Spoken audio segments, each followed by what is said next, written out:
Wewe habari yako kijana? Unasemaje?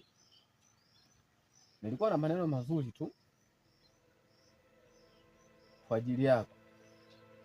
Mimi nakwambia kitu ambacho ni faida kwako wewe, sababu unapokwenda huko leo nakuona ni mara ya tatu, kuna mazao ya watu, wakulima wanalalamika sana. Sijamaanisha kwamba wewe ni mwizi unaoenda huko kila siku.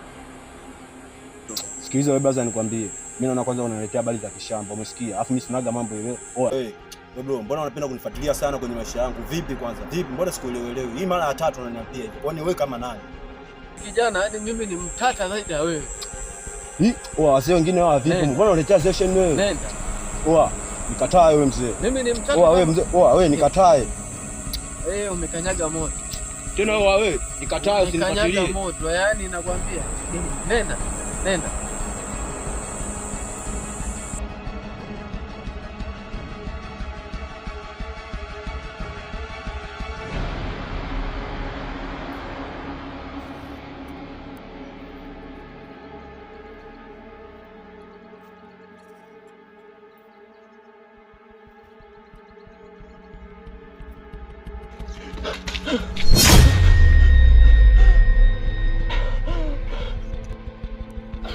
Situ, una nini kwani?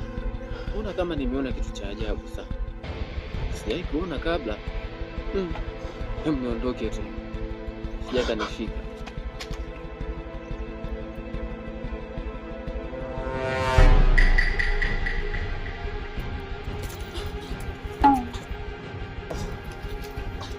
Bruh. Blaza, naomba unisaidie blaza.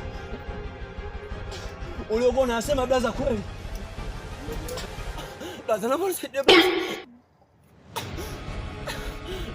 Naomba blaza unisaidie blaza, nakuomba blaza.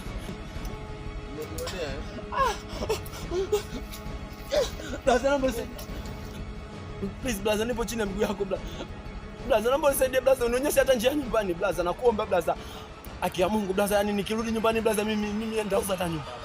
Nimekosa blaza, naomba unisamehe blaza, nimekosa. Naomba haki ya Mungu nionyeshe njia nyumbani tu blaza. Unajua ulikuwa unafanya ni makosa. Na mimi sasa hivi